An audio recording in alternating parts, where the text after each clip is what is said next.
Where are you now? Are you safe? I half shouted, seeking confirmation of Michael's well-being at the scene of the fire.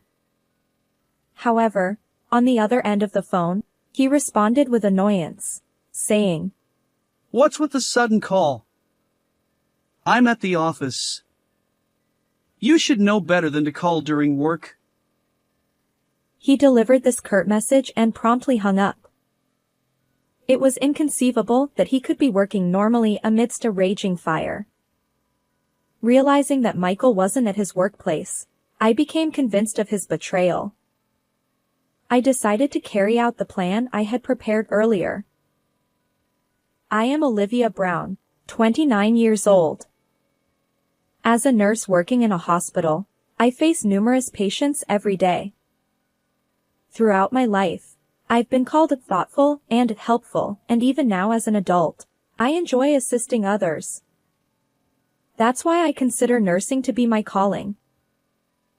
In my life, I have a beloved husband whom I've been married to for 2 years. We're currently enjoying our married life together in Michael's company housing. 3 years ago, I met Michael through a mutual acquaintance. At a gathering with several friends, Michael, perhaps triggered by shyness, drank alcohol at a rapid pace and quickly became incapacitated. Due to my profession as a nurse or perhaps my inherent nature, I couldn't leave the inebriated Michael alone. Despite it being our first meeting, I took care of him at my own home. The next day, with no recollection of the previous night, Michael solemnly said one thing: "I'll take responsibility." I couldn't help but burst into laughter. After explaining the situation to the confused Michael and assuring him that there was nothing to be ashamed of, he apologized sheepishly. From there, our relationship began, and after a year of dating, we got married. Now, as we approach our 3rd year of marriage, we haven't yet had children, but I believe we can build a warm home together with Michael. However, lately, Michael's work has become busier. He's been working extra hours on weekends, and when he comes home from work, he often displays a distant attitude. Even when we sit together on the sofa watching TV, he's glued to his phone screen or lets out heavy sighs. Initially, I wondered if I had done something to upset him. I reflected on my actions, but I couldn't pinpoint anything specific. Gradually, I grew concerned about Michael's well-being. I started researching nutritionally balanced menus and began preparing more substantial lunchboxes and dinners. Then, one day, my workplace, which operates on a rotating schedule of day and night shifts, unexpectedly changed my night shift to a day shift. I had originally informed Michael about the night shift, so I intended to let him know about the shift change. However, due to various distractions, I ended up notifying him on the same day. I sent an email saying, "Today's a day shift, so I'll make dinner for you," but the reply didn't come promptly. Focused on work, I assumed he was busy, and several hours later, I received a brief response: "Understood." In the past, Michael used to reply promptly even during work hours, and he would occasionally use emojis in his messages. However, lately, he responds with just a single sentence. I wonder if his workload has increased or if this is a common occurrence after being married for 2 years. Feeling a bit lonely, I hurriedly bought ingredients from the supermarket after work, determined to prepare another nutritious meal today. The dish turned out well, and I proudly plated it, snapping a photo to post on my cooking account on social media. While I cook for Michael's sake, I've also come to enjoy sharing my culinary creations online. A few minutes after posting the photo, I received a notification. They're commenting again. One of my fellow food enthusiasts from the social media cooking community often leaves comments these days. It's a different kind of connection compared to my colleagues at work, and it brings me joy. As I continued with my activities, Michael returned home from work. I quickly reheated the meal, waiting to have dinner together. Welcome back. Dinner is ready. Was it a busy day? I greeted him. Michael, now changed into comfortable clothes, sat down looking tired. I served the reheated dishes. Yeah, thanks. Well, it was exhausting. But more importantly, you suddenly switched to a day shift, right? I nodded. Yes, a colleague had an urgent matter. Sorry for the late notice. We both sat down to eat. Michael continued. It's fine, sometimes things change unexpectedly. But in the future, could you let me know earlier? I occasionally have plans to go out with coworkers. Got it. I replied. As Michael continued speaking, I noticed that he hadn't been eating much since earlier. Is the food not very tasty? I wondered if it didn't agree with his palate. Concerned, I asked, and Michael's fork froze midair. Then, with an awkward expression, he replied. Oh, no, it's not that. I just don't have much of an appetite. Sorry, I'll eat it for breakfast tomorrow. He chuckled nervously, thanked me, and promptly left for the bathroom. The half-full plate of food remained on the table. But deep down, I had a growing conviction. I followed Michael to the bathroom. Hey, are you feeling unwell? You've seemed off lately. I'm worried. Maybe you should see a doctor. Michael, rinsing his mouth while brushing his teeth, denied my concern with a smile. I'm fine. Oh, maybe it's because I've been lacking exercise lately. I'll go for a short walk now. He adjusted his appearance and headed toward the front door. Although I offered to accompany him, he gently declined. Even as I secretly followed him, prepared to assist if he collapsed, a different unease churned within me. Perhaps, despite my outward resolve, my heart harbored other fears. That anxiety was immediately confirmed as I began tailing him. Contrary to my worries, Michael walked confidently until he stopped in front of a park a short distance from our home. He glanced around, then pulled out his phone, seemingly texting someone. Just then, a white car slid into view. Michael approached the car, engaging in a brief conversation with the person in the driver's seat. The dim light made it hard to discern details. As I edged closer to the car, my eyes locked onto the occupant in the driver's seat. She was a young woman with long, bewitching curls. Instinctively, I grabbed my phone, opened the camera app, and captured the scene. Michael got into the passenger seat, and the woman smiled. By the time I snapped out of my daze, their car had already sped away. Shock, confusion, and suspicion swirled in my mind, leaving me frozen in place.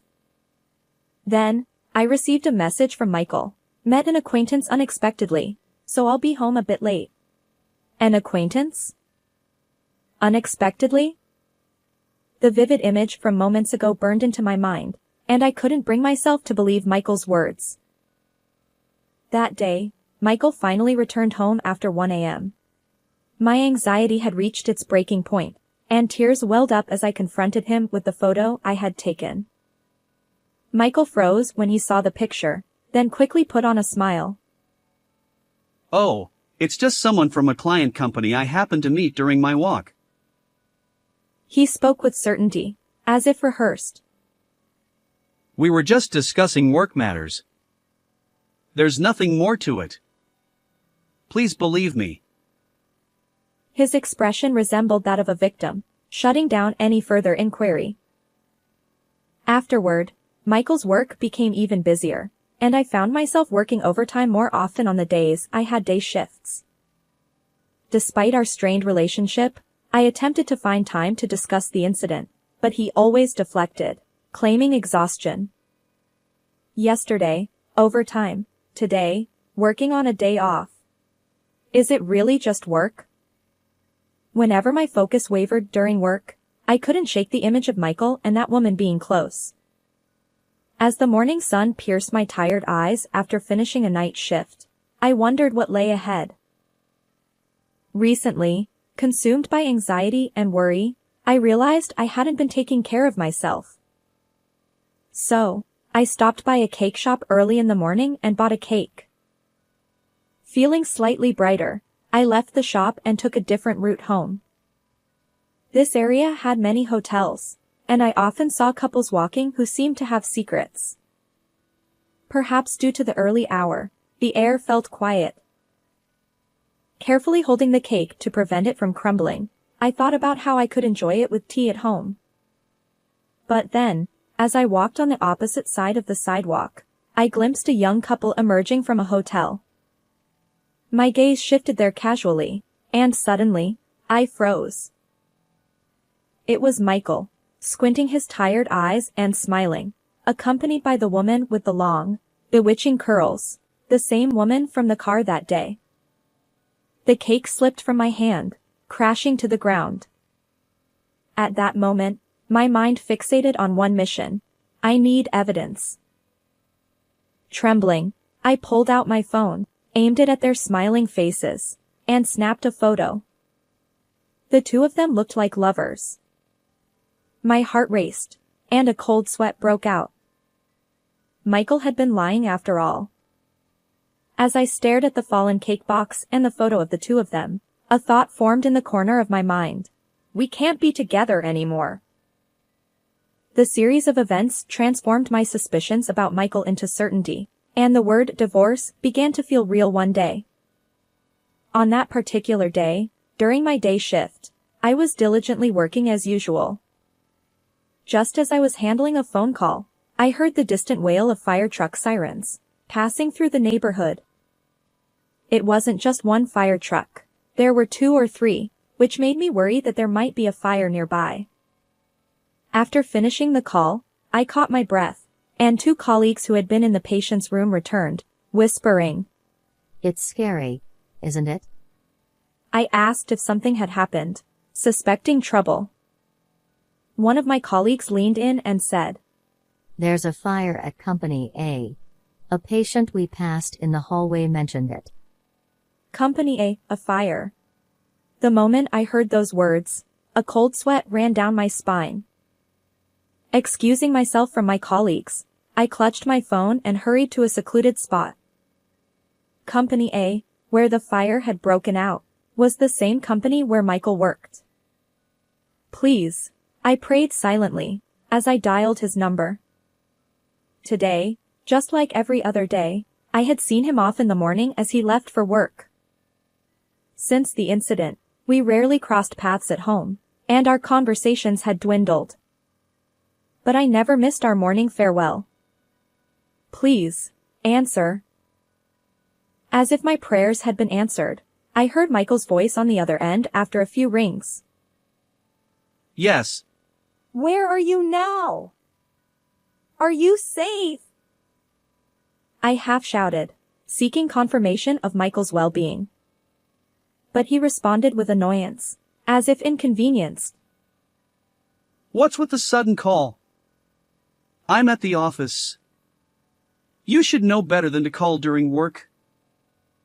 He delivered this curt message and promptly hung up, leaving only the disconnected tone echoing in my ear. Although relieved that he wasn't caught up in the fire, a significant unease settled within me. How could he be working normally amidst such a crisis at his workplace? And his words and attitude, dismissing my concern, fueled my growing anger. Michael was likely not at his workplace now. I had seen him off as usual this morning, but where he was headed probably wasn't the office. Since we got married, I had unknowingly bid farewell to Michael as he went to meet another woman. In the corner of my vision, I caught a glimpse of those bewitching, flowing curls. Determined, I dialed a certain person from my phone. After safely finishing work, I hurried home and began gathering all the furniture and appliances throughout the house. Just then, the intercom buzzed with a ding-dong. When I opened the door, it wasn't Michael standing there but a friend from university. This friend knew about Michael's situation and had volunteered to help with my escape. Despite my last-minute request for assistance with moving, my friend graciously accepted. "Thank you so much. I'll treat you to something next time," I said apologetically. My friend replied with a smile. You've been through a lot. I'm always here to help. It warmed my heart to have such a good friend.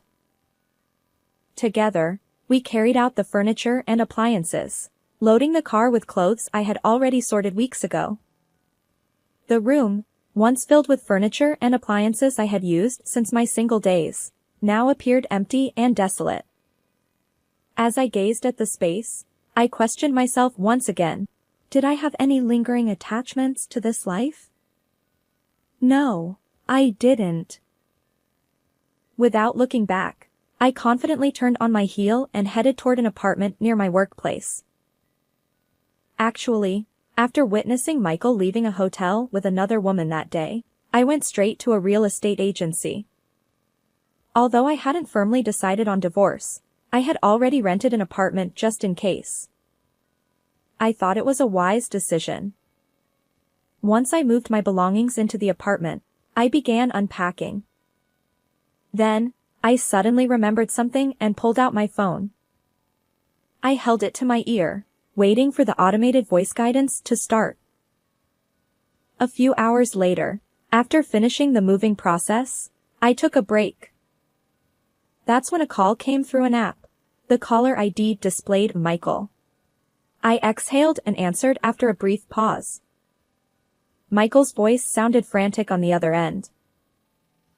Olivia, where are you now? The house is empty, and my phone isn't working.